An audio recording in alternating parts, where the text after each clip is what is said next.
Hello and welcome to another video by Rick Miracle. Me, in my pursuit to find out what the heck is going on in the world. We got these conversations, I'm watching videos about ascension, Galactic Federation, keywords here. William Tompkins, who wrote the book, Selected by Extraterrestrials. David Wilcock, Corey Good, and so many others I've been watching. Talking about Richard Dolan even, Catherine Fitz, talking about aliens, gray aliens, blue avians, reptilians, tall whites. And I've been going over a lot of the material in the Encyclopedia Judaica on Zionism in the United States, in Great Britain, in Germany, in Russia, and generally speaking. And the Phoenix Journals, apparently some information channeled by Hanton. So I've been looking into all this, and I'm trying to figure out, where do I go next? How do I get all this stuff together?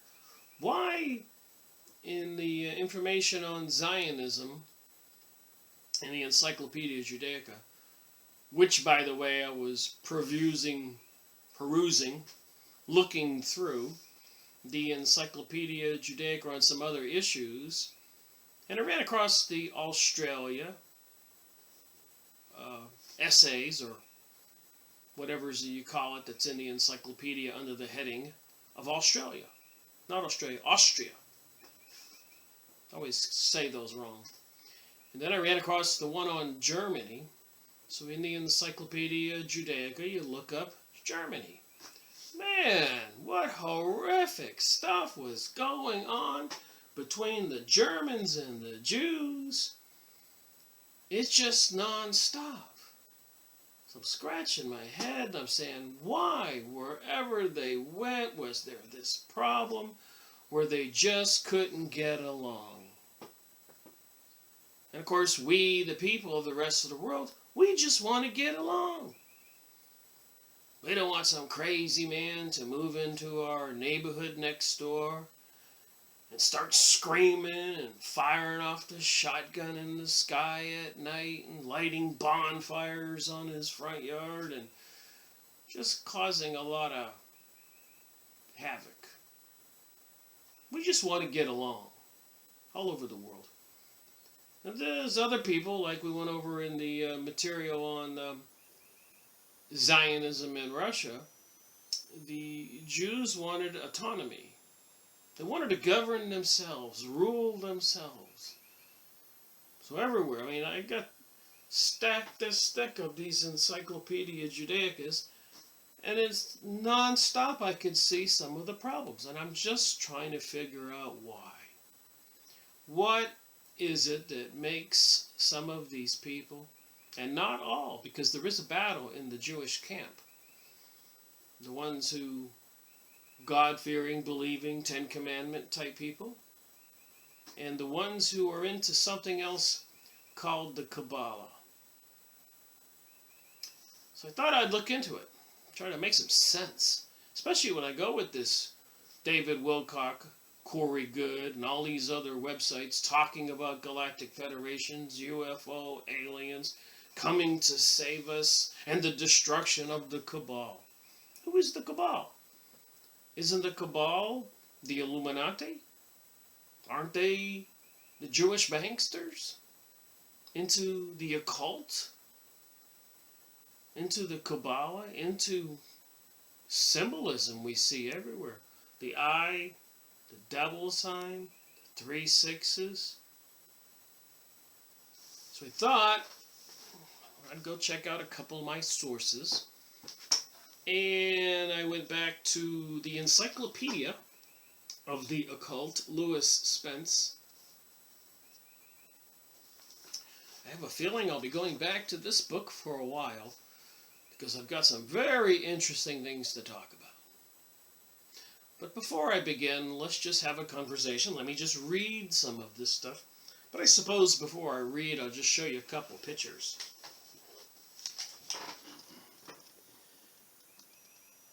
These are something called the Sephiroth. Some kind of emanations of God. And some kind of tetragrammation magic things that circle on the top.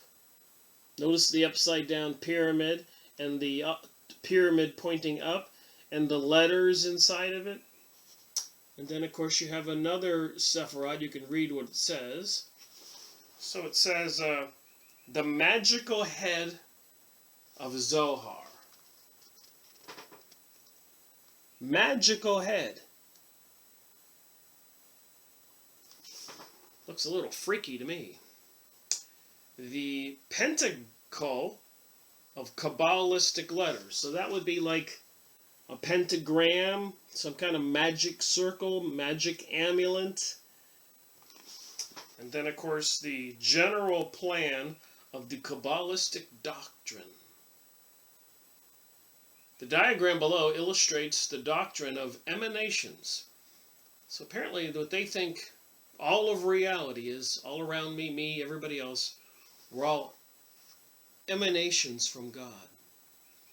And apparently God emanates some emanations, and then in the next sphere, those emanations emanate more emanations. And then the next sphere, next firmament, dimension, however you want to think about it, they emanate emanations, and so forth. 7 worlds. So if I count these, 1, 2, 3, 4, 5, 6, 7, you can see these circles.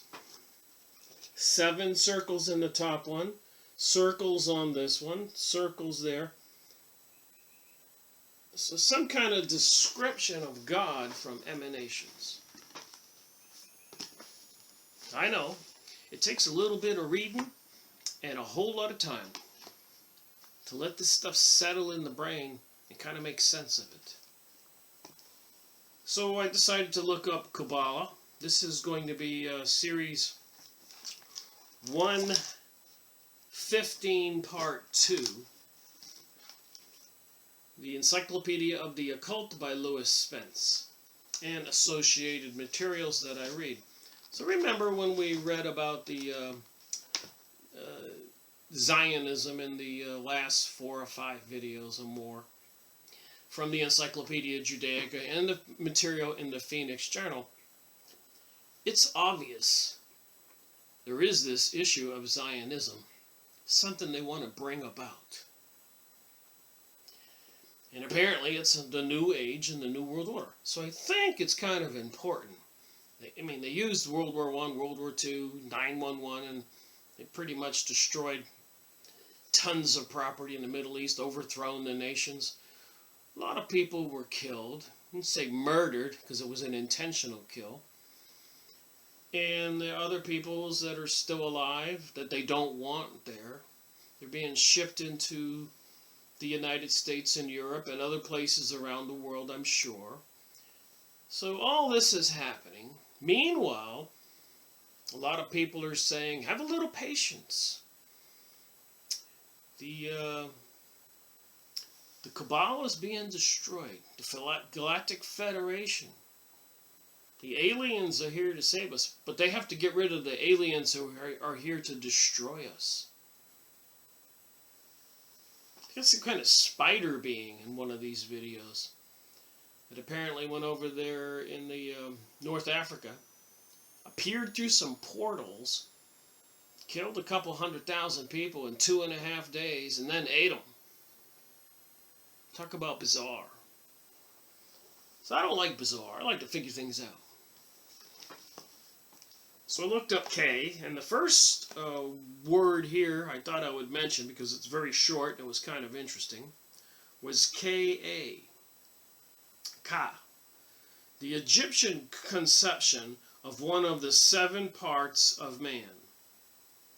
A spiritual double, or astral double. Not only did mankind possess a Ka, we all have a Ka according to this, the Egyptians, but animals and inanimate objects have a Ka. So can we say that this piece of mineralized quartz has a Ka? Some kind of astral body or emanation? Do I have a Ka? I believe I have a spirit soul. Alright, every mortal receives a Ka at birth. When he dies, his Ka left him, but was supposed to hover near the body and occasionally to reanimate it. For this purpose, statues were placed near the mummy, in which the Ka might find a temporary shelter. The Ka was provided with food by the friends of the deceased, who left provisions in the tomb for its use. Just a little tidbit of knowledge about something called a Ka. Seems like what they're talking about is the spiritual body or astral body. Alright, here we go. The Kabbalah.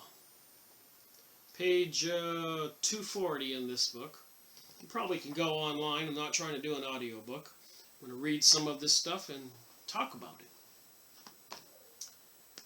A Hebrew, pay attention to this stuff. Why I mentioned why all over Europe and other parts of the world did the Jewish people have problems. Were they using magic for personal gain? Was that even an issue? Did it ever come up in conversations? Well, from what I've read so far, reading about the Kabbalah in the Encyclopedia Judaica, they were accused of sorcery, and they do this kind of satanic rituals, punching little holes in little children, collecting the blood in pans and drinking it for some kind of satanic ritual, magic ritual. And it's pretty bizarre. We've gone over it. We'll look at that stuff again. So what is magic? Inquisition, they were burning witches. What is magic? Is magic also part of the Kabbalah? Or is Kabbalah magic? But here it says, and this is the important part, a Hebrew and Jewish system of theosophy. Theosophy means, theo means God, Sophy means wisdom, God wisdom. Theosophy.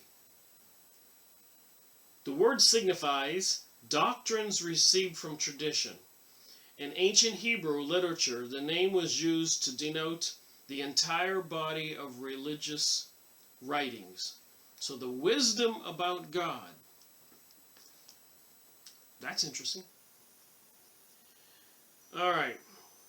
It is only in the Middle Ages that the system of theosophy, known as Kabbalism, so the wisdom about God is Kabbalism.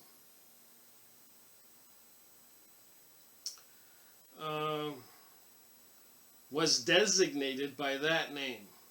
So it was the Middle Ages they started calling something Kabbalism.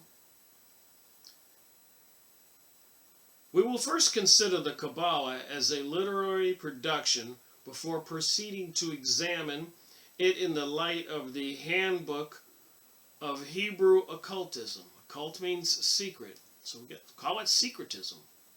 Stuff they don't want the rest of us to know. So, if it's been causing all these problems for all these centuries, 2,500 years, we might want to take a peek at it and understand it.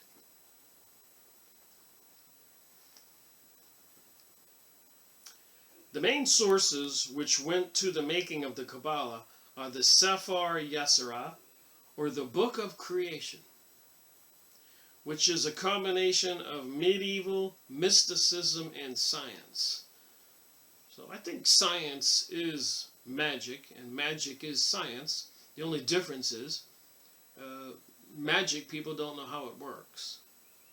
But obviously, with certain incantations, vibrations, we can perform different things or communicate with other dimensions, which it seems like that's what they're trying to do with CERN over there in Geneva.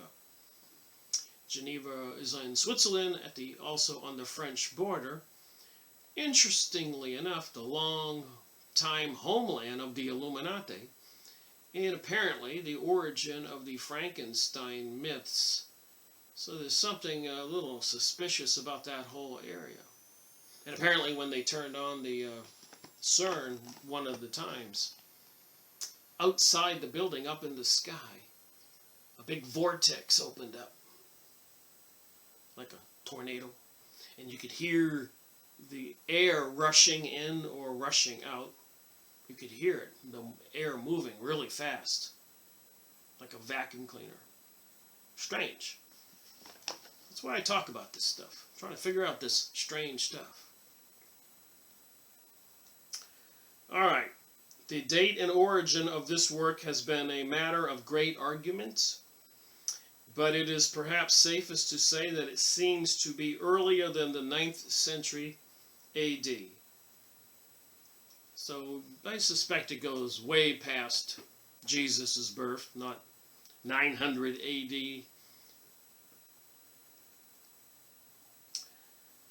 The Behar, or brilliant, is first quoted by the Nemahides and is usually attributed to its teacher, Urza. So here's something interesting. Urza. And in the Kabbalah, in the Encyclopedia Judaica, I keep reading about Urza Israel. So his teacher Urza and Urza Israel.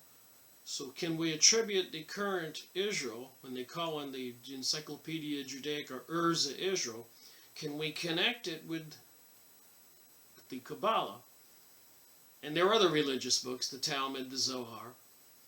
And is all this some kind of sorcery?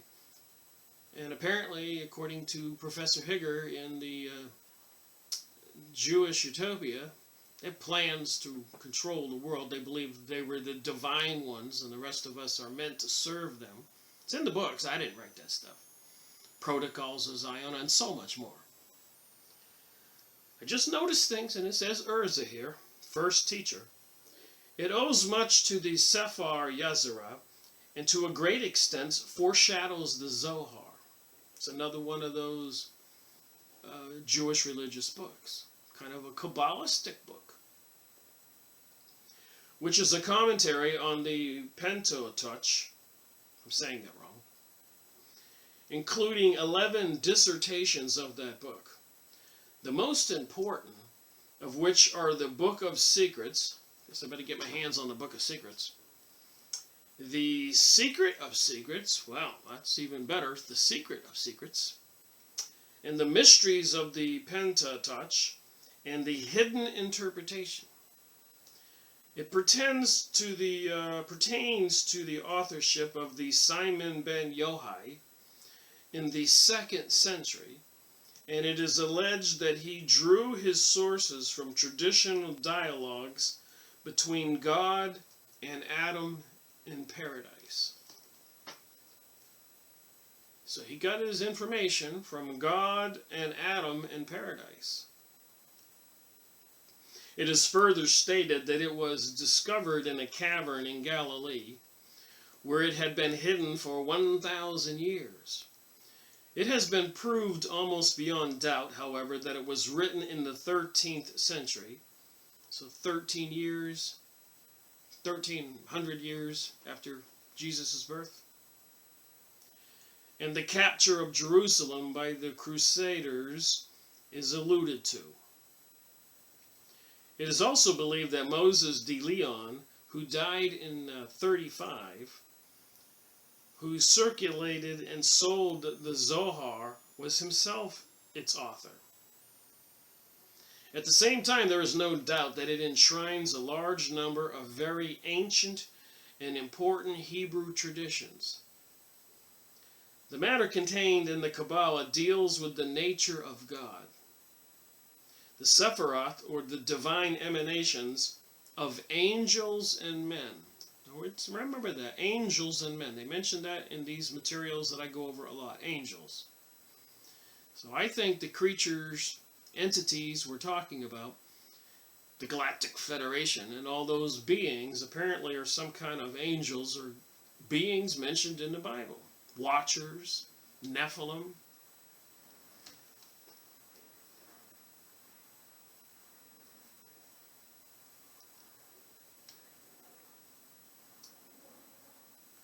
All right. God, known in the Kabbalah as En Sof, so they call God En Sof, fills and contains the universe. As he is boundless, mind cannot conceive him. So in a certain mystical sense, he is non-existent. The doctrine of the Sephiroths is undoubtedly the most important to be met with in the pages of the Kabbalah. So we can definitely tie the two together. The Kabbalah and the Jewish books. Their religion, the culture, what they believe, what they're into. All right, moving on. You're not going to believe this. So this En Sof, this God, to justify his existence, the deity, God, had to become active and creative, and this he achieved through the medium of the 10 Sephiroth. Those are those pictures I showed you. It's like going through these dimensions. Spheres. Or intelligences. So each one of these spheres was an intelligence. Try to understand this stuff. Which emanated from him like rays proceeding from a luminary. So like rays coming from a flashlight or a light bulb. It comes out all around. The first Sephiroth, or emanation, was the wish to become manifest. And this contained 9 other intelligence, or Sephiroth, which again emanate one from the other, the second from the first, the third from the second, and so forth. These are known as the crown, wisdom, intelligence, love, justice, beauty, firmness, splendor, foundation, and kingdom. From the junction of the pairs of the Sephiroth, other emanations were formed. Thus, from wisdom and the intelligence proceeded love or mercy, and from mercy and justice, beauty. So these emanations. This is what they believe. I'm not trying to preach this as my gospel or what I believe. I'm trying to understand what these people believe. What caused all the problems for all these years?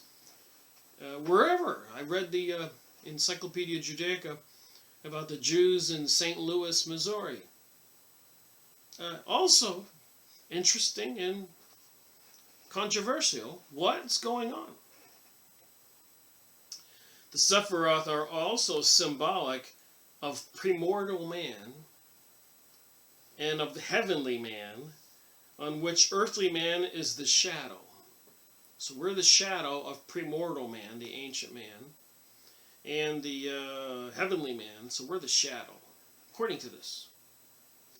They form 3 triads which respectively represent intellectual, moral, and physical qualities. The first, wisdom, intelligence, and crown. The second, love, justice, and beauty. And the third, firmness, splendor, and foundation. The whole is, turning the page here, circled or bound by kingdom. The 9th Sephiroth. Each of these triads symbolizes a portion of the human frame. The first the head, the second the arm, the third the legs. It must be understood that through these Sephiroth are emanations of God. They remain a portion and simply represent different aspects of the one being. So, I've got a couple more pictures here. You ever heard of barn stars. If you're watching this video and you've driven down the roads and you've seen houses with these big stars on them, about this big, 5-pointed star, barn stars. So if you're watching this video, I'm talking to you. Have you ever seen them? I see them all the time. My girlfriend laughs at me. We're driving down the highway. Barn star!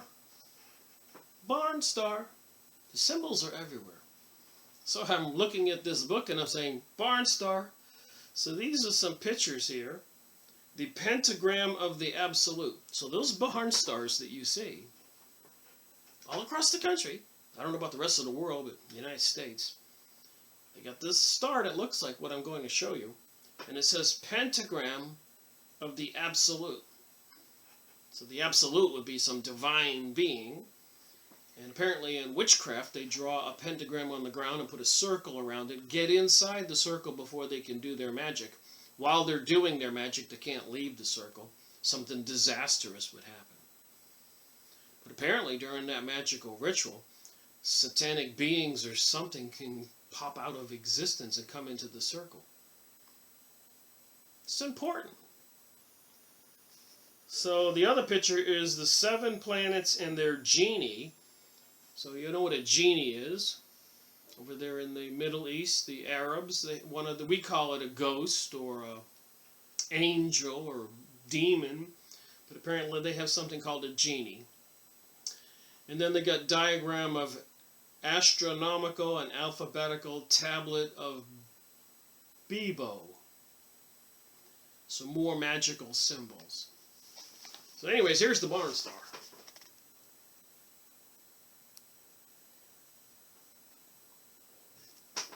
There's some more symbols. And here's the genie.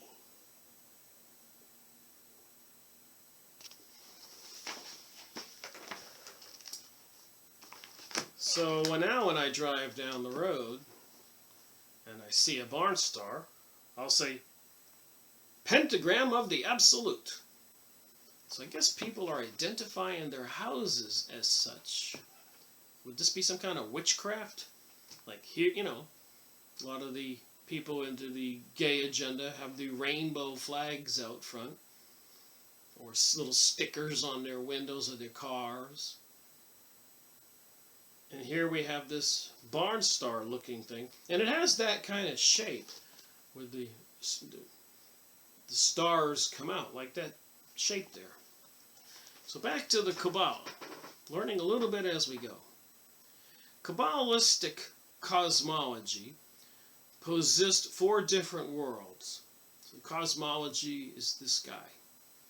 The stars, Pisces, Orion, cosmology. Possesses 4 different worlds, each of which forms a Sephirotic system of a decade of emanation, with which were verified in the following manner.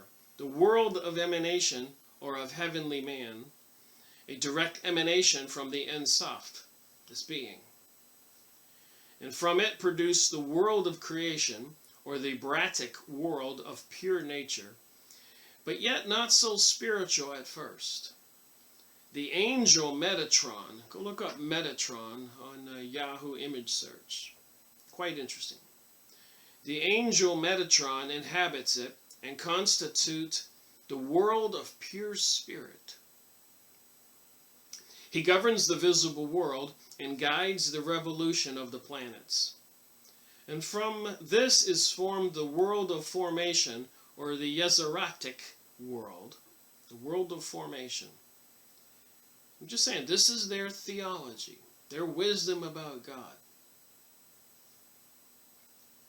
Still less refined, which is the abode of angels. So in these other worlds or spheres of emanations are the abode, the home of angels. So you don't believe in angels. Well, this is on Kabbalah here. So if you're into Kabbalah, you must believe in angels. Good angels or bad angels? The Book of Enoch and other material I've gone over, the Bible, a third of the angels were cast out of one of those realms for revolutionary tendencies, not wanting to obey God, causing disturbances, not obeying God's laws.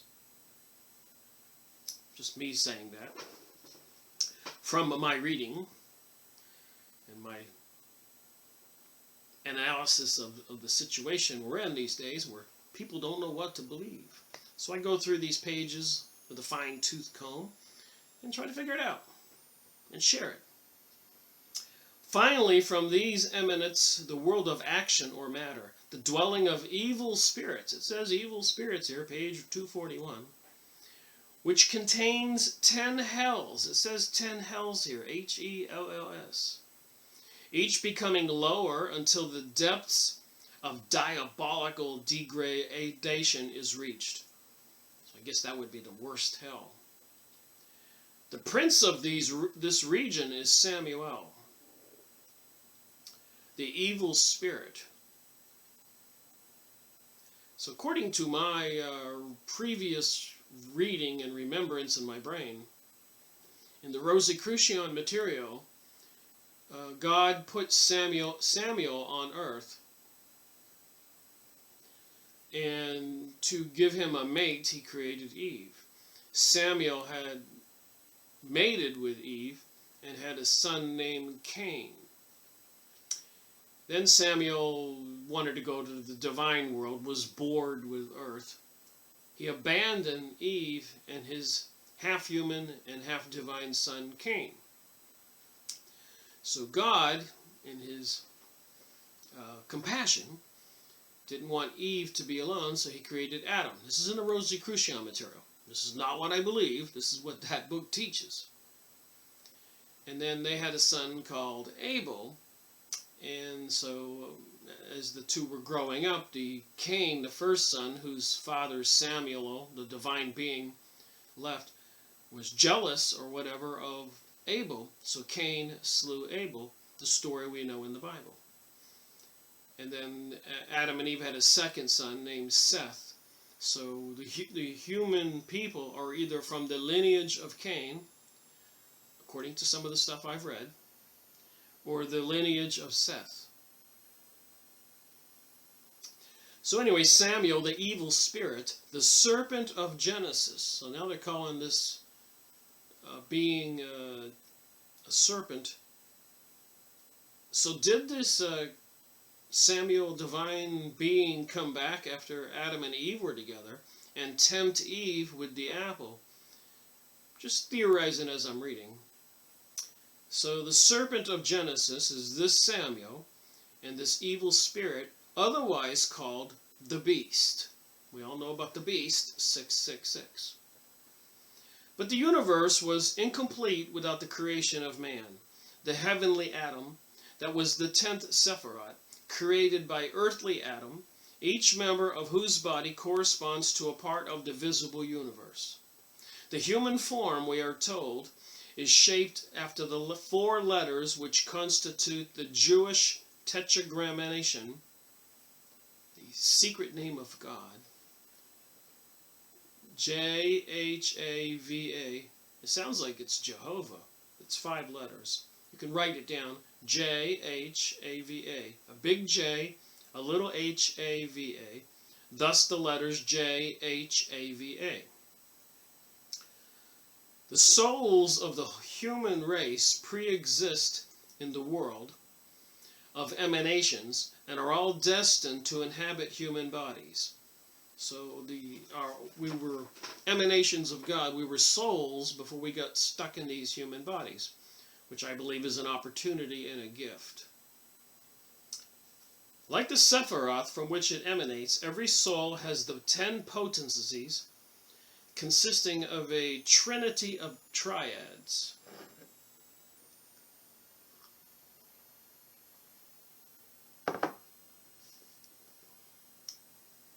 Spirit, soul, cruder soul, or napash, which means crew or soul. Each soul before its entrance into the world consists of male and female united into one being. So this sounds like androgynous. But when it descends to this earth, the two parts are separated and animate different bodies. Now remember, according to the material I've gone over extensively, the Kabbalah is the ancient culture and probably current culture of a lot of Jewish people. And I guess other people can get into it. And they are kind of spreading this New Age material around with the yoga activity and New Age teachings and all that. Well, stuff I've been talking about. The destiny of the soul upon earth is to develop the perfect germs implanted in it, which must ultimately return to the Ein Sof, this God. If it does not succeed in acquiring the experience for which it has been sent to earth, it must re-inhabit the body 3 times till it becomes duly purified. Is that some version of reincarnation? When all the souls in the world of the Sephiroth shall have passed through this period of probation and return to the bosom of Ein Sof, the Jubilee will commence. Even Satan will be restored to his angelic nature, and the existence will be a Sabbath without end. Let's see. Taking Sunday off, as it says in the Bible, thou shalt honor the Sabbath every Sunday. So it will be a Sunday or a day off. With the Jews, Sabbath is Saturday. So it'll be like a life with the day off forever. The Kabbalah states that these esoteric doctrines are contained in the Hebrew Scriptures, but cannot be perceived by the uninitiated. So we've been talking a lot about initiation, secret societies. They are, however, plainly revealed to persons of spiritual mind. Next, considering the Kabbalah as occult literature, secret literature, we find it stated that the philosophical doctrines developed in its pages are found to have been perpetrated by the secret method of oral tradition from the first ages of humanity. So for hundreds or thousands of years, they didn't write this stuff down. They had to orally transmit it, just like the shamans did all over the world. Peru, Ecuador, America, up there in the Russia area, Australia, the Aborigines. So the ancient peoples transmitted these secrets orally, from father to son, or shamanistic leader to the people, whatever.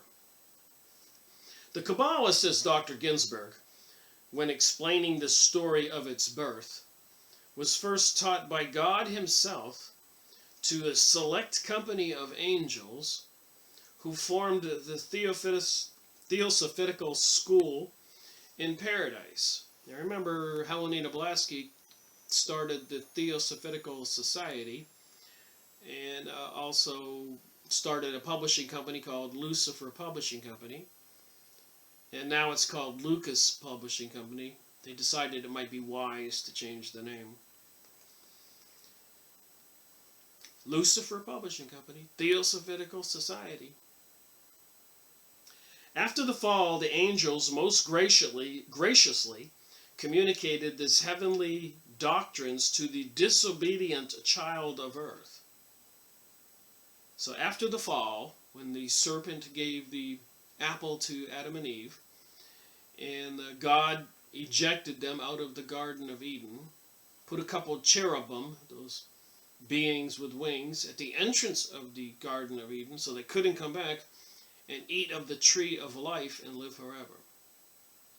So apparently it says here, the angels most graciously communicated the heavenly doctrine, the Kabbalah, magic, to the disobedient child of earth to furnish the protoplast with the means of returning to their pristine nobility and felicity. protoplast. Suppose I ought to look that up. Protoplasts. From Adam it passed to Noah, and then to Abraham, the friend of God, who immigrated with it to Egypt, where the patriarch allowed a portion of the mysterious doctrine to ooze out. It was in this way that the Egyptians obtained some knowledge of it, and the other Eastern nations could introduce it to their philosophical system. Remember all the hieroglyphics of the Egyptians, including the beings they're calling the Anunnaki, and all those other hieroglyphic symbols and drawings, which I'm sure, fairly confident that most people watching this video have seen some of that stuff. Put that into context to what I'm talking about. If those people had some kind of knowledge given them by the angels, and the different ways they had to live and things they could do, and the story of Moses and the 7 plagues and the Exodus and parting the sea. Moses, who was learned in all the wisdom of Egypt, was first initiated, secret societies, into the Kabbalah in the land of his birth, but became most proficient in it during his wanderings in the wilderness, when he not only devoted to it the leisure hours of the whole 40 years. You ever think he wandered the desert for 40 years? The whole tribe, because the way I understand the story, they were being punished.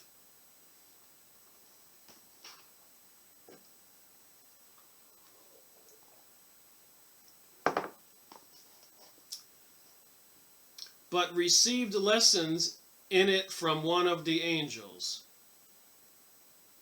So he studied this stuff and he had angelic help. Beings again, UFO aliens. By the aid of this mysterious science, the lawgiver was enabled to solve the difficulties which arose during his management of the Israelites. In spite of the pilgrimages, wars, and frequent miseries of the nation. So the Israelites were suffering from pilgrimages, wars, and frequent miseries way back then.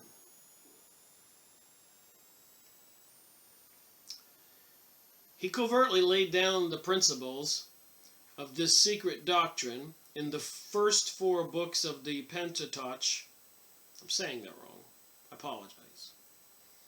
Pentateuch. But withheld them from Deuteronomy in the Bible. So I guess I'm going to have to look this up. Moses also initiated the 70 elders into the secrets of the doctrine. So he took 70 elders and taught them the secrets. And they again transmitted them from hand to hand, so that went down orally through the generations. All of who formed the unbroken line of tradition, here we go. David and Solomon were the most deeply initiated into the Kabbalah. So they want to rebuild King Solomon's temple. King David had a magic ring that he could call forth demons. Does all this make sense now? So this whole thing, 9/11, World War I, World War II, destroying all the properties of the inhabitants of the Middle East, the Arabs' properties and houses and cities and water stations and everything, killing a lot of people and then deporting the rest of them. And they want to rebuild King Solomon's temple. There's something going on here. It just might be a little bit serious. And no, I don't think the Galactic Federation's coming to save us. And we're going to ascend with some magical transformation of the world into some kind of paradise. And they got this gigantic fund of money that they're just going to rain money on all the rest of us, according to some of the videos I've been watching on this Ascension Galactic Federation, defeating the Cabal. They're winning. I think it's a huge deception. Trust God, trust Jesus, trust the Holy Ghost. be a good person. And like it says in Proverbs in the Bible, he who seeks refuge in me, I shall be thy shield. So the worst thing they can do is kill our physical bodies. But only we can voluntarily give them our souls. And apparently it is a big battle for the soul, for God's world or this Lucifer world. Just me thinking. Not necessarily that you have to believe what I think. No one, however, dared to write it down till Shomen ben Jochen, I'm saying his name wrong, who lived at the time of the destruction of the Second Temple. Here we go. After his death, his son Rabbi Elijah and his secretary Rabbi Abba, as well as his disciples, here we go with initiation again, secret societies, Freemasonry, Rosicrucians, and so many others, Bohemian Grove, Knights of Malta, Knights of Columbus. The list is long. Go get Constant Kumbi's book, Beware of the Rainbow. I made a video on it. You can look it up and watch my video. Collated Rabbi Simon ben Jacob's treatise, and out of these composed the celebrated work called the ZHR, the Zohar. So I've got to really look at the Zohar a little harder. I've got a couple of the books. It's only so many hours in the day. But here's a picture or a look at the books.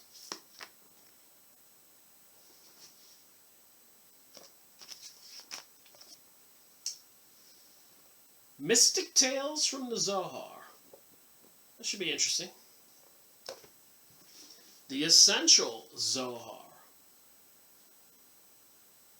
The source of Kabbalistic wisdom.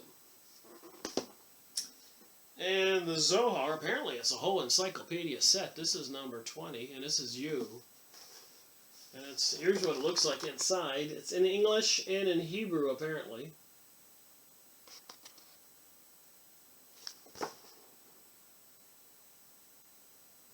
I'll just read this one page I just flipped open randomly. And in all the sacrifices, whether of those who are animal-like, or those who are like the aspects of angels appointed over the precepts, or of those who are the aspect of Malchut, or those who are of the name of Yadhi Van Hal, in all cases the sacrifice has to offer them all to the Holy One, blessed be He. So it says animal-like. Are they talking about we humans? It says even angels. So they got a... This is crazy. He mounds with the 4 letters of Yad Elviha on the 4 living creatures of the angels. Michael, Gabriel, Uriel, and Raphael. Well, these are mentioned in the book of Enoch. I'm going to have to mark this page here and read this stuff. Of the 4 elements of fire, wind, water, and earth, which are the secret of Chisid and Gruoth, Tiroth and Muchoth, they're of the Yazareth. Here we go with the Yazareth, which are the aspects of Yesod, I guess that's God. From them were created the 4 natural beings. I'll save this for another day. That's too much for me.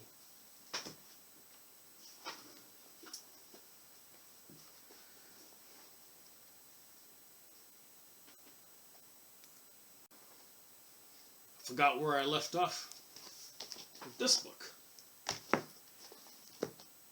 Wow, from that one random page in that Zohar, I gotta read that. Takes a while, but some of this sinks in. The history of Kabbalistic origins, however, is, as has been shown, almost wholly fabulous, and no evidence worthy of the name can be adduced in its support. Wow. The mysticism of the Mishnah and the Talmud, more Jewish holy books. The Talmud has a reputation of having some very bad stuff in it. Like they can have sex with 3-year-old children. And they can cheat us and not have to worry about doing anything good by non-Jews. And so much more. Just go look up the Talmud on Yahoo videos. You won't be happy. He says some horrible things. So the mysticism of the Mishnah and the Talmud must be carefully distinguished from that of Kabbalistic writings, as they are undoubtedly of very considerable antiquity. So they're very old.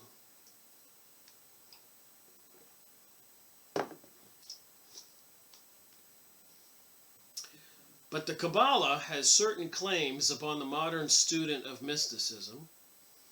In philosophical value, it is not depreciated by its modern origin, and it is regarded by many as an absolute guide to knowledge in all the most profound problems of existence. So here you are, just theorizing here. Let's say you're in Germany, and you're Jewish, and you have a business, and you're into magic. And you can get the most profound problems of existence answered by angelic beings or whatever. Or do things, magic, witchcraft. Do you see a problem with that? Because I keep wondering why the Jewish people, wherever they went, in the Encyclopedia Judaica and all those cities I looked at, it was just too vast and horrendous to even start reading that section on Germany and Austria. But I will. So I was always wondering, why do they have so many problems? What's going on? Its thesis is extensive and profound, but examination unfortunately proves to be merely a series of dogmatic hypotheses, a body of positive doctrine based on a certain central assumption which is incapable of proof. This tradition, says Eliphas Levi, wholly reposes on a single dogma of magic. Okay, it says magic here, and this was Eliphas Levi, a Jewish scholar. That the visible is for us a proportional measure of the invisible. So people like me and everybody else are not into magic or into all this stuff. We see just what you see around me. But magic is seeing that the visible is for us only a proportional measure of the invisible. So they're in dealing with the invisible world. In fact, it proceeds by analogy from the known to the unknown. So the secrets, the occult, is about knowing the unknown. And they didn't want to put it in writing. They certainly didn't want the rest of us to know about this magic. At the same time, in the most interesting effort of the human mind. At the same time, it is a most interesting effort of the human mind. A lot of famous people in history who became magicians and witches and people into this stuff. And apparently, according to this material, some angels came down to teach it to the fallen man. So I suspect it wasn't God's angels who do what they're told. It was the cast out angels. Medieval magic was deeply indebted to Kabbalistic combinations of the divine names for the terms of its rituals. So they have rituals and they use incantations, hocus pocus, abracadabra. I know, silly examples, but you get it. So they had these divine names for these gods or God. And from it derived the belief in a resident virtue in sacred names and numbers. I keep talking about geometry, symbolism. Just like that billboard I saw the other day in the mountains of North Carolina, downtown. Advertising some kind of water. Bottled water. And a gigantic hand doing the 3 6s. And in the middle of that circle was an eye. I thought to myself, man, whoever these people are, they are getting blatant about what they're doing. The symbolism is everywhere. Even that one advertisement, I was watching TV and it showed this building with bars all of a sudden shutting on the windows and the front entranceway, this big skyscraper. And over the loudspeakers and on the TV screens, the monitors, was a face. And it says, whoever is still alive will survive. So you have to kill each other until the last man. I couldn't believe what I was watching on the commercial. Then, of course, there was another commercial about these people taking a test in school. And whoever fails the test, 30%, have to be killed. One girl took the test and they said, you failed. And she started screaming. It's these movies that are coming out, like Hunger Games. So think about that when I'm doing this and fallen angels giving this magic to people. I'm just reading these pages and thinking. Medieval magic was deeply indebted to Kabbalistic combinations of divine names for the terms of its rituals, and from it derived the belief in a resident virtue in sacred names and numbers. Abracadabra, hocus pocus, whatever these vibrations and letters produce. I don't know witchcraft, so there you are. Certain definite rules are employed to discover the sublime source of power resident in the Jewish scriptures. Thus, the words of several verses in the scriptures, which are regarded as containing an occult sense, are placed over each other, and the letters are formed into new words by reading them vertically. So I guess it's just laying the letters out this way and reading them this way has some kind of power.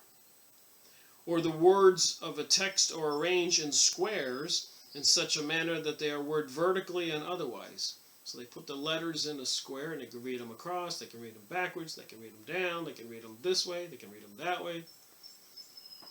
You see these symbols if you start studying this stuff. Words are joined together and redivided, and the initial and final letters of certain words are formed into separate words. So it's just telling you a little bit about words here. Again, every letter of the word is reduced to its numerical value, and the word is explained by another of the same quality. Every letter of a word, too, is taken to be an initial of an abbreviation of it. All right, moving on. The 22 letters of the alphabet are divided into two halves. One half is placed upon the other.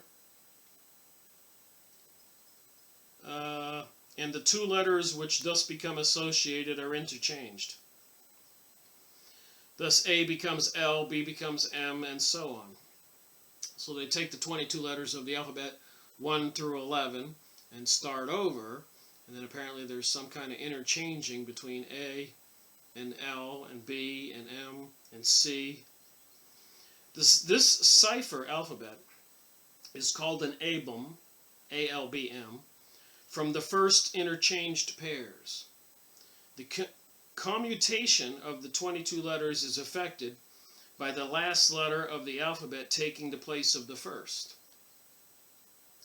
This cipher is called A-L-B-A-H, Alba. These permutations and combinations are much older than the Kabbalah, some of those magic techniques, and obtained amongst Jewish occultists from time immemorial. So Jewish occultists from time immemorial. Now let's just think about this. So there's some Jewish people involved in this stuff, using it for personal gain. I've read in some of this material in my videos. They even hire it out to do things for people with magic. It doesn't have to be all Jews. But I can understand that the anger from, let's say, a town or a city or people or a whole country could be directed towards all the Jews if some of the Jews were doing this. So I don't know the proportion of how many people were doing it. We know people were doing it. I've gone over the material. So even in the material I've been going over, like in the United States, or even in the Zionist material, it even mentions clearly that religious Jews were opposed to some of the things going on, particularly Zionism, trying to take over the world and enslave everybody who they don't kill. So it seems that's what it is. We see what happened to all the people in the Middle East in 9/11 and World War I and World War II. So there's been a lot of deception. And it does seem like a lot of good Jewish people in Germany and apparently in Russia, when the Bolshevik Jews went in there, abducted the Tsar, all like espionage, all planned. The Russians weren't ready. Who would have ever thought of it? But it did happen. And it was probably because of the 100 years or more of revenge, because of the difficulties the Jews had in Russia. And apparently, according to what I've been studying, the Russian people are descendants of the Vikings. And when they came down into the Khazarian area and established the Russian nation, they adopted Christianity as their language. But remember, the Khazarians adopted the Jewish religion for themselves, and the Vikings, later called the Russians, adopted the Christian religion. So when the Khazarians adopted the Jewish religion, were they introduced into this Kabbalistic sorcery stuff? Lastly, it should be pointed out that the Kabbalah has been condemned nowhere more strongly than amongst the Jews themselves. So I just read all of that. And the last sentence here, it says, lastly, it should be pointed out that the Kabbalah has been condemned nowhere more strongly than among the Jews themselves. So some Jews were strongly opposed to the Kabbalah. Some Jews were strongly opposed to Zionism. Jewish orthodoxy has always been suspicious of it. So religious Jews were always suspicious of it. And as Mr. A.E. Waite has well said, turning the page, the best lesson we can learn from it, the necessity of scrupulously separating the experimental knowledge of the mystics from their bizarre fields of speculation. So let me see if I can read this clearly and understand it. Mr. Waite was seriously into psychic research, a well-known scholar. The best lesson we can learn from it is the necessity of scrupulously separating the experimental knowledge of the mystics from their bizarre fields of speculation. So if you could learn how to use magic, would you use it for good or would you use it for evil? And if you used it for evil, economic gain, over there when I was reading about Germany and the turmoil that the Jewish people suffered for a long time because of issues, one of them was they were accused of being well poisoners. They would put poison in people's wells. So I don't know. I'm going to continue to research, and I'm going to look more at this book. But it did say on that last thing there that it should be pointed out that the Kabbalah has been condemned nowhere more strongly than among the Jews themselves. So I thought I'd look at another source about this issue, like I like to do, and see what it says about the Jewish people, mysticism, the Kabbalah. So I have many books, about 600 books I think. But I went on the shelf. I've shown this cover a couple times, and I said to myself, what's in this book about the Kabbalah? Major Trends in Jewish Mysticism. By this author, I'm not going to even try to say his name, but he's a well-known, cited author, popular scholar. So I'm only reading a few pages. I just went in the index of the book in the back, looked up Kabbalah, and it had several references. I went to this reference this morning and just wanted to randomly read what it says.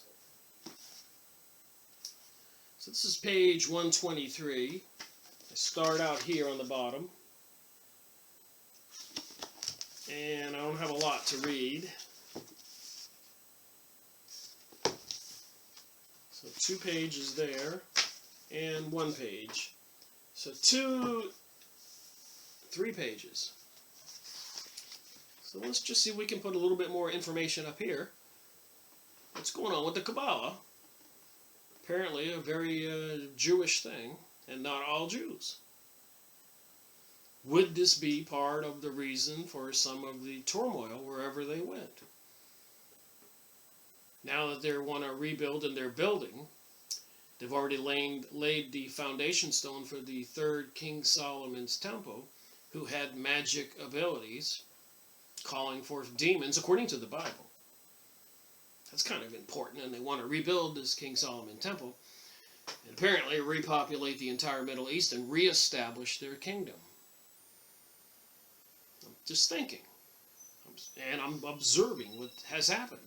9/11, the relentless overthrow of nations, the Illuminati, the Masonic societies, and not all Freemasons and other secret society lower members, the pedophilia, false flags, bombing, shootings, passing legislation to make the Noahide laws the laws of the land.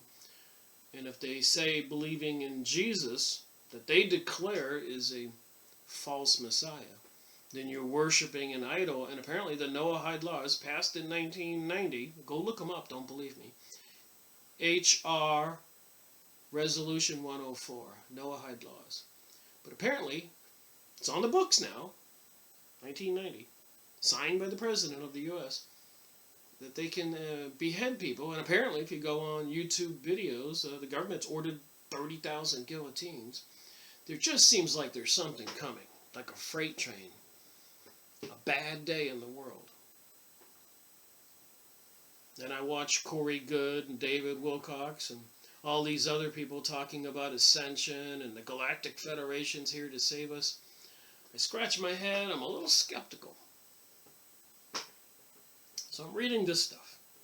Anyways, considering all the aforementioned facts, it's all this stuff I didn't read, by the way, up to page 123. So just take what I read here into its small context. It is hardly surprising that the outstanding representative of esoteric Kabbalism has also been the least popular of all the great Kabbalists. I refer to Abraham Abulaffa.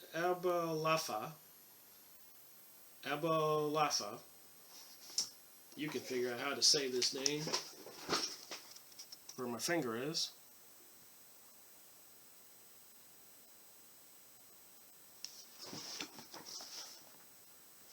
Second line down, whose theories and doctrines will form the main subject of this lecture. By a curious coincidence, which is perhaps rather more than a coincidence, Abulaffa's principal works and the Zohar were written almost simultaneously. And that one sentence I read in the Zohar was blowing me away about sacrificing people to God. And that was written coincidentally, simultaneously by this guy with the Zohar. So I can't even imagine what's in my Zohars. I've got so many books I haven't even read or looked at. It is no exaggeration to say that each marks the culminating point in the development of the two opposing schools of thought in Spanish Kabbalism, schools which I would like to call the esoteric and the theosophical. Of the latter, I shall have something to say in the following lectures, the theosophical. for all their differences, the two belong together. So the Theosophitical Society, Helena Blavatsky, Lucifer Publishing Company, and the Kabbalah, maybe are all one and the same. They just like to sugarcoat it, deceive us. Is that what this ascension material is? I'm not saying it is. I'm just saying I'm suspicious that you got these ships parked up in the sky there waiting to come save us. From Orion. That's what the videos are saying. So I've got a lot more work to do. Alright, only if both are understood do we obtain something like a comprehensive picture of Spanish Kabbalism.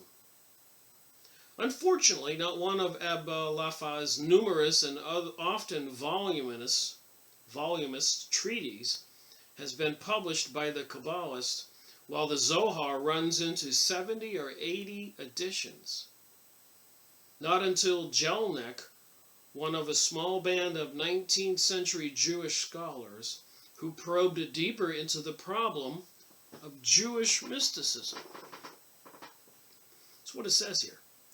Not until Jellik, Jellinik, one of a small band of 19th century Jewish scholars, that's the 1800s, who probed deeper into the problem of Jewish mysticism.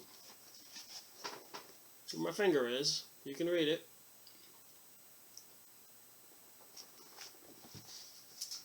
So what was this problem investigated by a Jewish scholar of Jewish mysticism? What was the problem? Were they learning how to do magic and using it for selfish purposes? Is that a personal problem in the Jewish community? Published 3 of his minor writings and some extracts from others. Did any of them appear in print?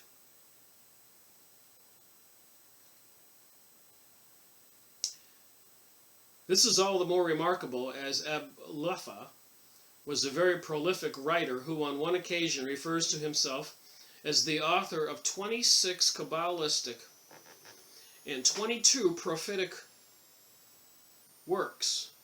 Prophesized? Prophecies? Prophetic?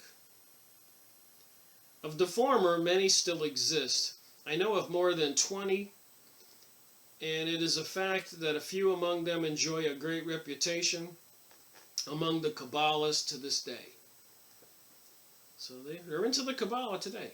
Isn't Madonna, the famous singer, into the Kabbalah? We see the symbols from Hollywood, the satanic rituals, Emmys, Grammys, football, Super Bowl halftime shows, Olympic grand opening, that train tunnel in Switzerland. I found this picture, a couple of them, so this is a good point to talk about them. But even the satanic rituals over there with the Eurofest, where Conchita Wurst won the contest.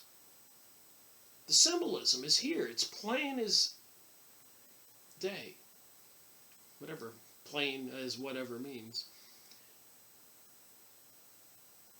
Eurofest is like American Idol. The winner was, in 2014, Conchita Wurst. Wurst means a sausage, which would be a male unit. Conchita is a female part in Spanish.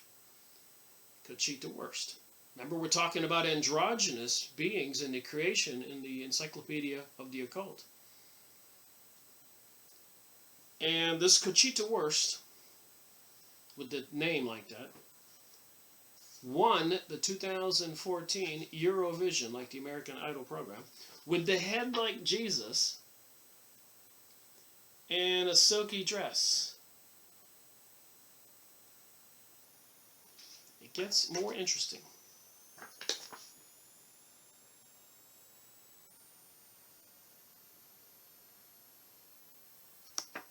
You think there's something diabolical here?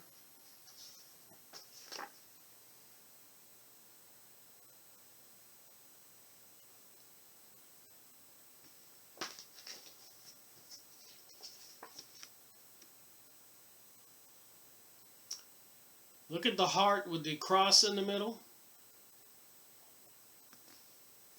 sure if you go look at it, there's more symbolism.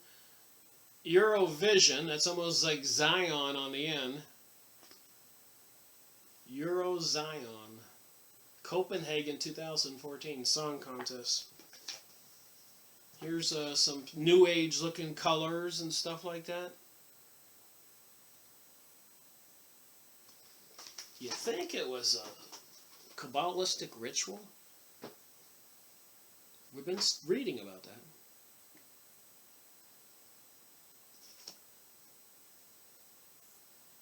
All right, reading on a little bit from this book.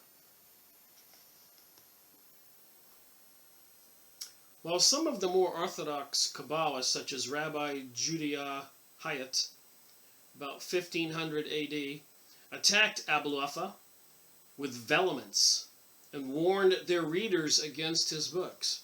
So I said there's these religious Jewish people, vehement, and warn the readers against the books. That's pretty serious, a word, vehemence. At any rate, Abulaffa's influence as a guide to mysticism continued to remain very great. He owed this to the remarkable combination of logical power, prelucid style, deep insight, and a highly colored abstruseness which characterized his writings. Since, as we shall have occasion to see, he was convinced of having found the way to prophetic inspiration. This is important. He found a way to get prophetic inspiration. So he found a way to communicate with beings beyond this dimension and get information, prophetic. And from there, the true knowledge of the divine, the true knowledge of God, God's world, angels. So is he communicating with these beings I'm talking about, these angelic beings, watchers, many different names, Nephilim, in the Bible. He took pains to use a simple and direct style which went straight to the heart of every attentive reader. He went so far as to include among his works a number of what might be called manuals. He even made manuals on how to do this magic, communicate with these beings to get prophetic information, which not only set out his theory, but also constitute a guide to action. In fact, they can be practiced so easily as to go far beyond his intention. So now he's got a manual out there so people can learn this stuff. Magic, sorcery, witchcraft. And anybody who gets it in their hands can be practiced so easily as to go beyond his intention. That's what it says here on the bottom. Last sentence.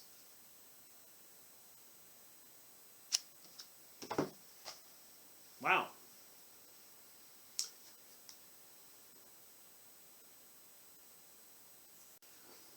Some people are familiar with these books. Wheels of Light, the chakra system. Chakras, oars in the healing energy of the body.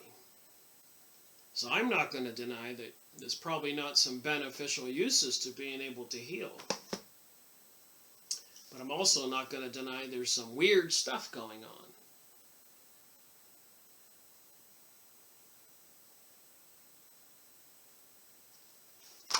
Right? Astral Voyages. Mastering the Art of Interdimensional Travel.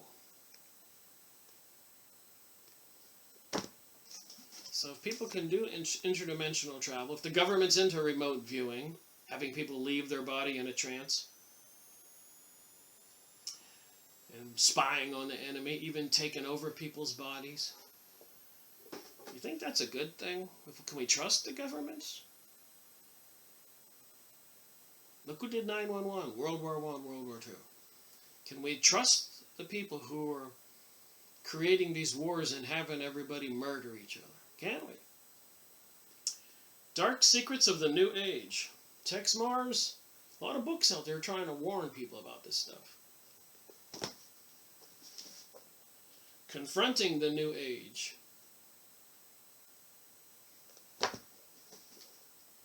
Occult Visions, a mystical gaze into the future. I ordered this book and I'm hesitant to read it. I might learn how to do things that maybe I shouldn't do. Astral Dynamics, a new approach to out-of-body experiences.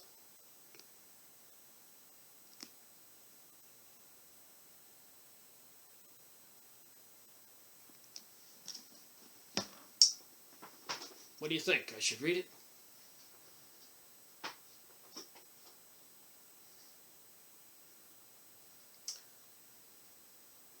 So he made manuals, which, in fact, they can be easily practiced so easily as to go far beyond his intention.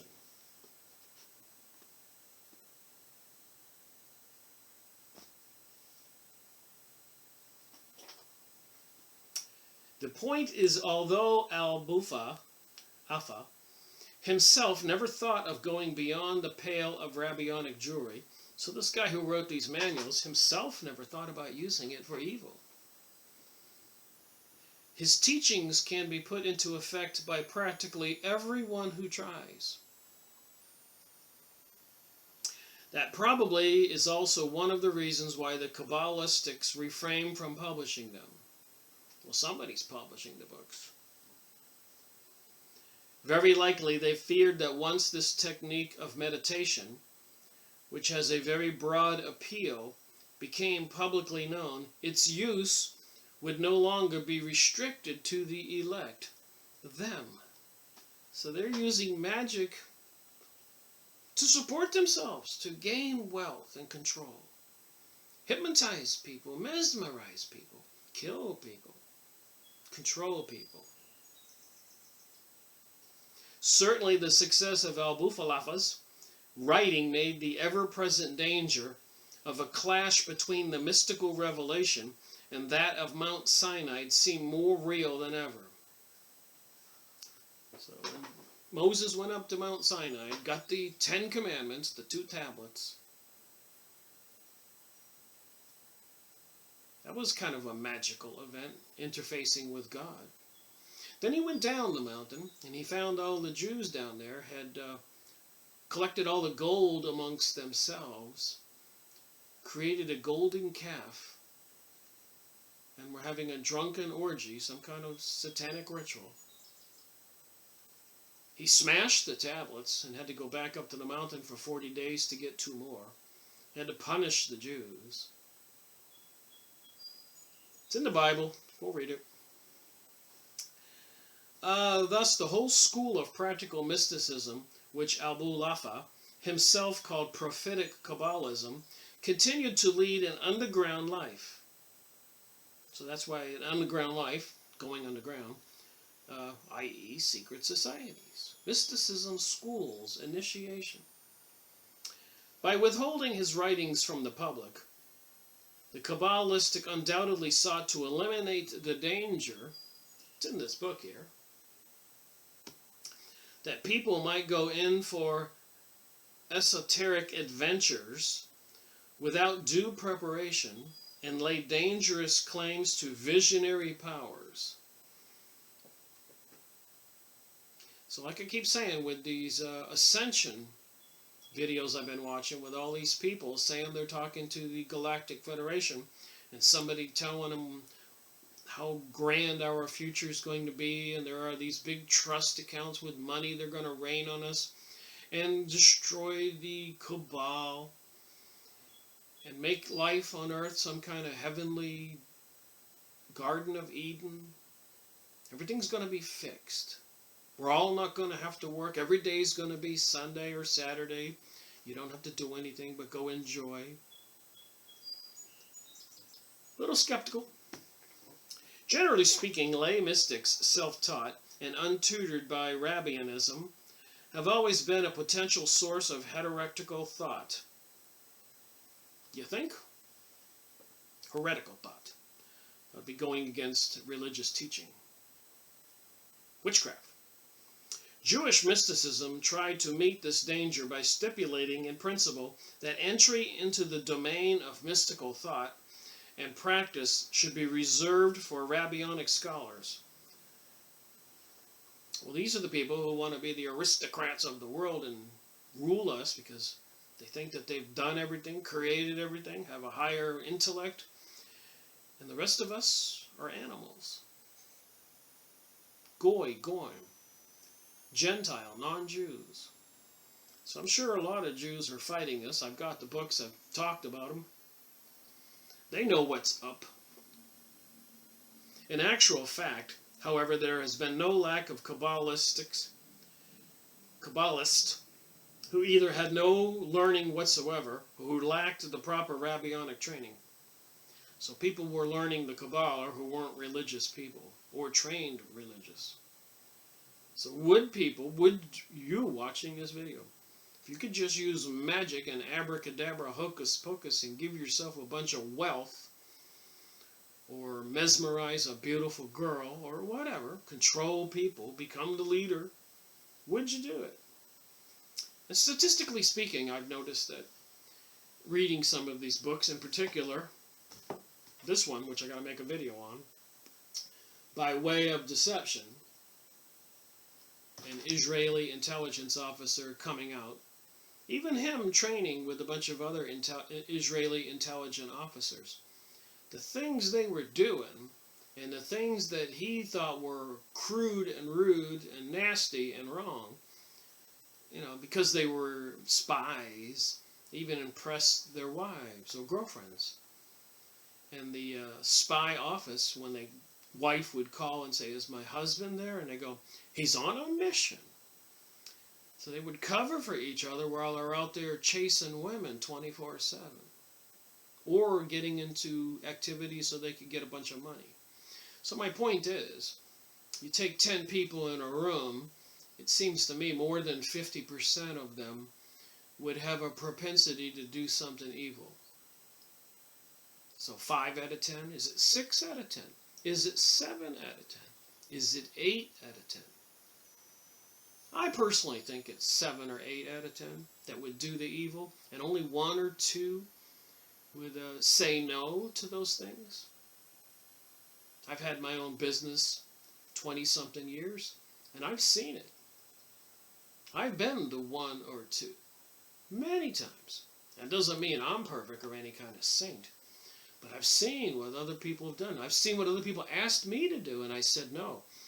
And the worst thing you can do when somebody asks you to do something evil, whatever it is, go cheat on your wife or have a homosexual affair or steal some money, is when you tell them no, you've got a problem on your hands, because now they know, the 8 out of 10, the 7 out of 10. That one person knows that you know that they asked you to do it, and they're afraid you'll go out there and tell people.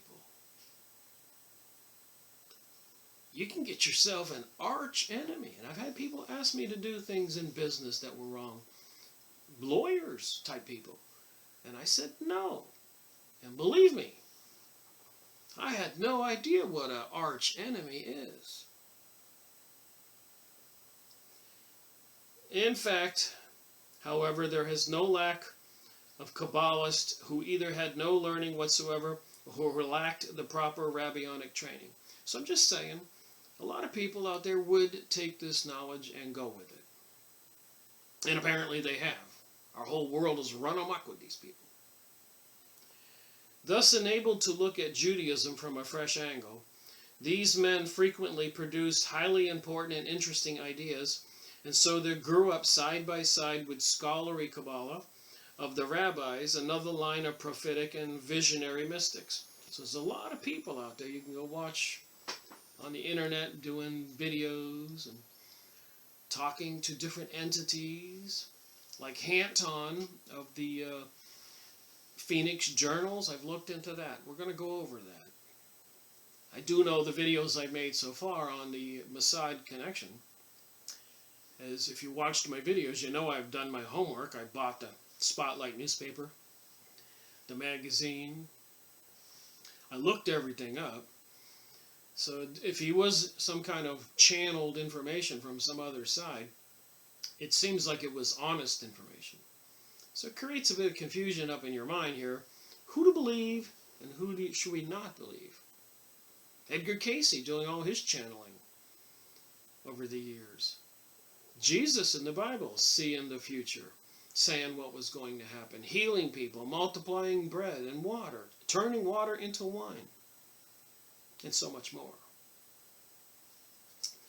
The pristine enthusiasm for these early ecstatics frequently lifted the heavy lid of Rabbinic scholarism, and for all their readiness to compromise occasionally, came into conflict with it.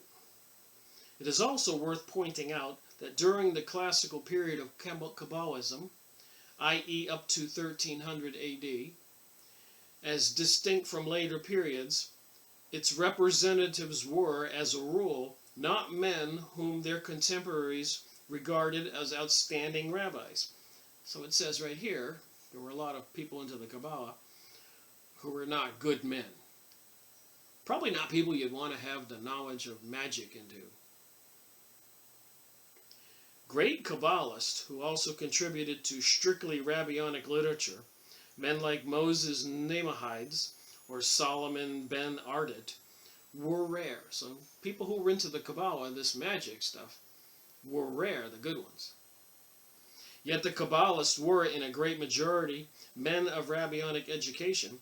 Abul-Lafa marks an exception, having had little contact with higher Rabbinic learning.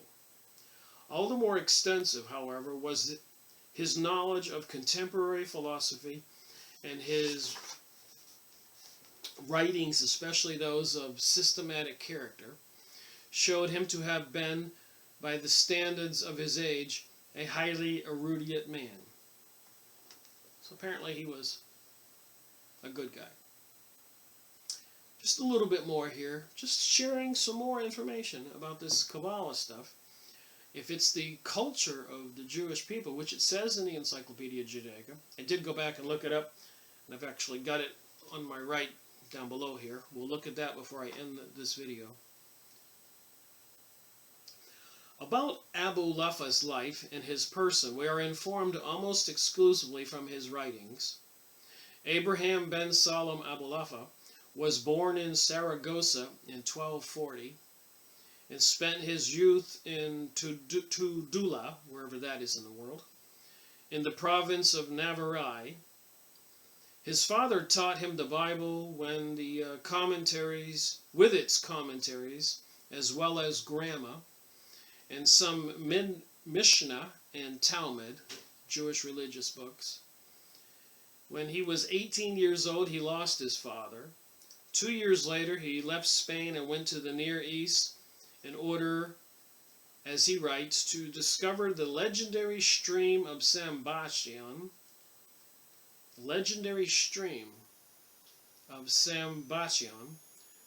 beyond which the lost 10 tribes were supposed to dwell.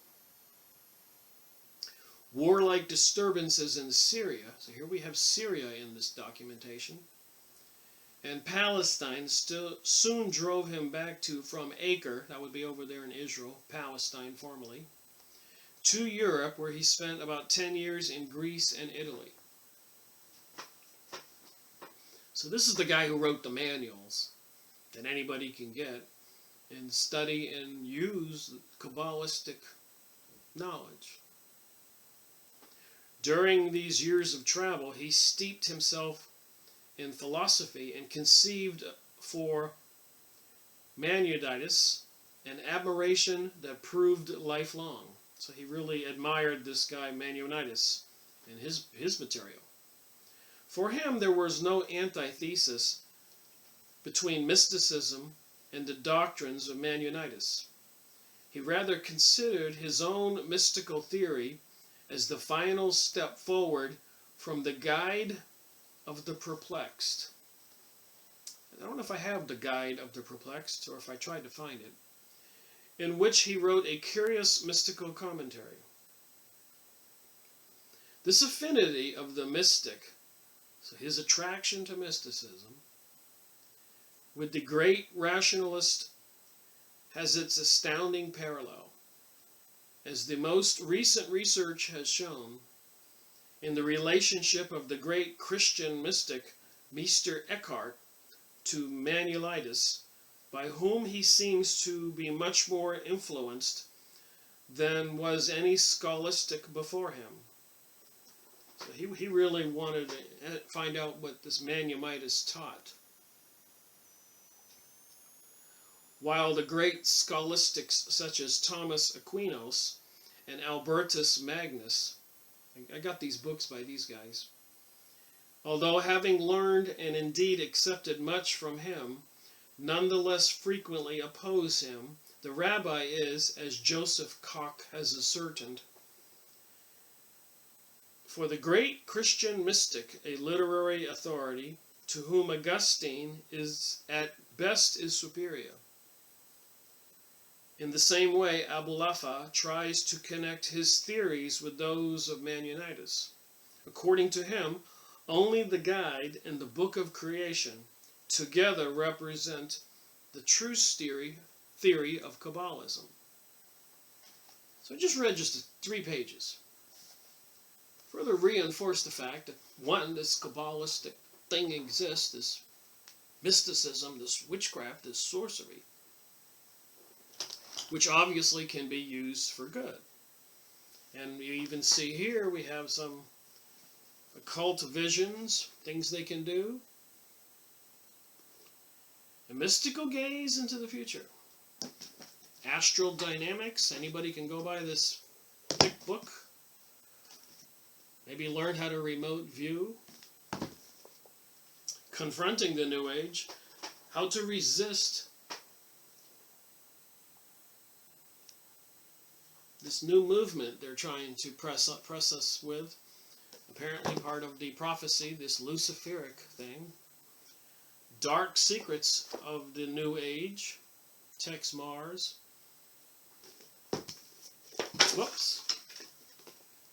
Fell out of my hand. I get a little worn out after speaking for a while.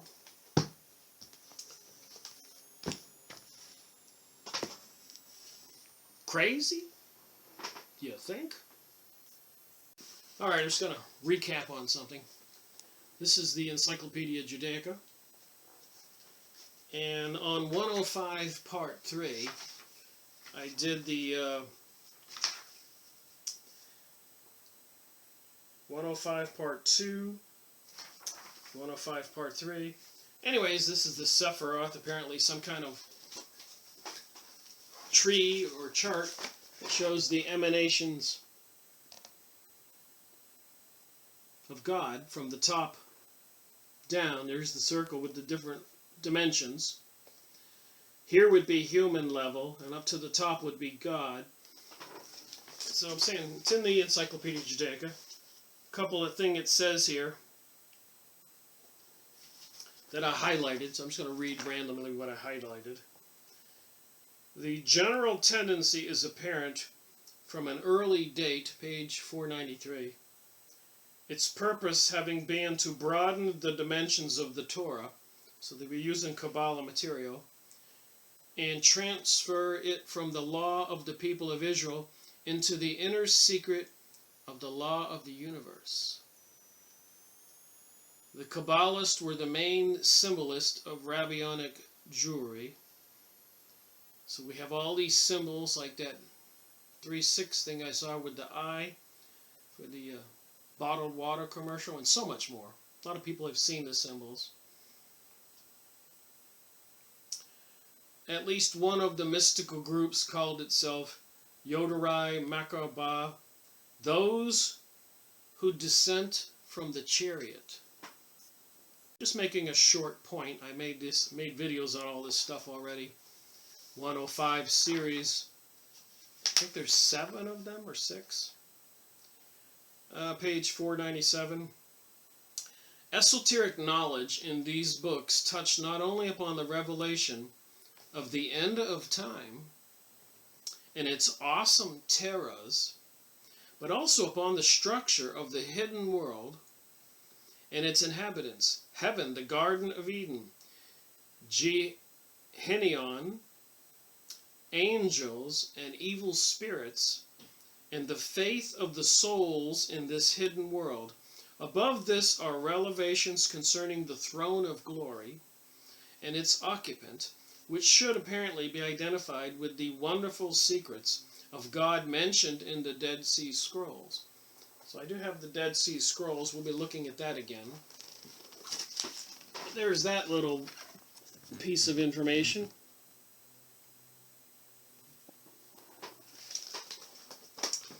So with that, I'll end this video. That we may wonder why, I've been saying for 2,500 years, that it did perplex me and make me ask my mind questions when I was looking at the Encyclopedia, looking up Germany or Austria or other places that I've been going over. Zionism, that I've gone over, 7 two-hour videos. Why did these people have trouble everywhere they went? We can say they were heavily into the Kabbalah. And some Kabbalists have been accused of witchcraft, sorcery. And you've seen the sources I've just read. So I guess you have to just think for yourself. And then when you go back and you watch David Wilcox and Corey Good and all those other videos on ascension and trying to teach this new age, it just might be that we're being deceived. I don't profess to know all the answers, but as long as I have a little time and breath in me, I'll continue to do some research and make videos. Try to find the truth. Thank you for watching my video. Rick Merico reporting.